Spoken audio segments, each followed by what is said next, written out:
guys, so wake up. We're going to work today on 2 different ways to land after throwing a switch Thai roundhouse. Alright, I'm going to start off in my orthodox stance, and I'm going to find a nice hop switch to put me at a good distance from my target so my hip can cut all the way through. We worked on that last week. If you didn't see that video, go check it out now. So, right hand's up, left hand's going to swing. As I kick, I'm going to hit with the left shin. Now I have 2 options. I can kick with this leg, and then this leg lands in front, or I can kick, this foot lands in the rear, and then I can re-switch and put myself back. But generally speaking, we're going to use the option where we kick with this lead leg shin and then it lands in the front. We're going to use that at the beginning of a combination.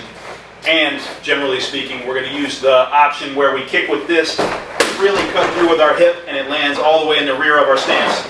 And we re-switch. We're going to use that at the end of a combination. So here will be an example. I've got my space in here. I'm going to go switch kick up into a combination. Switch, land, cross, hook, knee, reset. Or maybe if I want to come into a knee from the power side instead, switch kick, land, knee, hook, cross, maybe I jab out and reset. The downside of this one is your hip doesn't turn through quite as much. The upside is you place yourself into range to follow that kick with a lot more things. Conversely, if I'm going to throw a combination that's going to end with a switch kick, I'm going to use that second option. I'm going to really cut through with this left hip. My left foot's going to land in the rear of my stance. I'm going to re-switch and then come back. So maybe I'm jab, cross, hook, cross, switch kick, back, back, and reset. And back. Plus side of this one, it allows you to really cut through with your hip the same way you do on your power side, Thai roundhouse, so you can really cut through with that left hip. The downside, obviously, as you land here, if you're not used to working from a switch stance, you can't follow this up with much. So after you cut through with that hip, really that should be the last thing in your combo, because if you allow this foot to come back to here, you're really on your way out. So it's tough to follow this with more attacks. Keep in mind when you're working combos, which of these 2 landing styles off of your switch kick is more useful. Again, if you're following up your switch kick with more attacks, then it's going to be this one. And if you're finishing your combination with a switch kick, then it's most likely going to be that one that's better for you. Now when you're working your switch kick into your shadow boxing, you could say there's 3 things that you can do, but really I'm not going to worry about the third. So there's only going to be 2. It's either going to be I'm going to switch, I'm going to kick, and then I'm going to land forward. So I kick through the air, land. Notice when I do this, I'm not going to start to turn through and then come back, because that will put strain on this knee and you can injure it.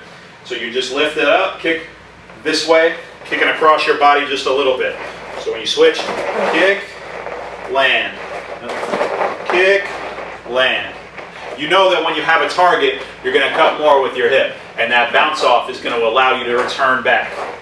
But when you're shadow boxing, there's no target in front of you for your shin to bounce off. So you're just going to lift it up a little and land. That's one way. Or you're going to cut through the air. So you're going to switch, kick, and turn through, and you're back.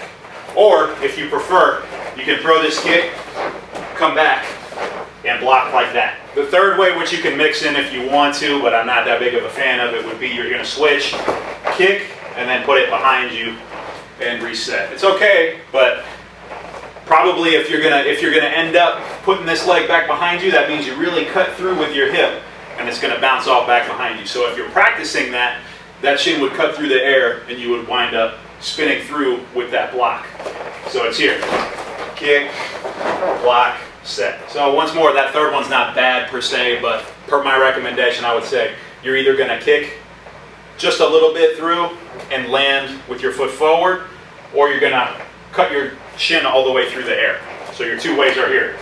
Switch, kick, land, and continue, or switch kick, cut through the air, block, and you're back in your stance. Hey guys, thanks so much for watching. We enjoy making this content for you. Please hit that subscribe button. It should be over here somewhere.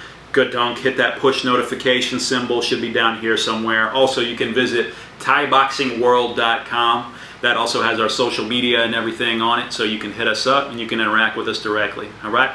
Take care of yourselves. Cup.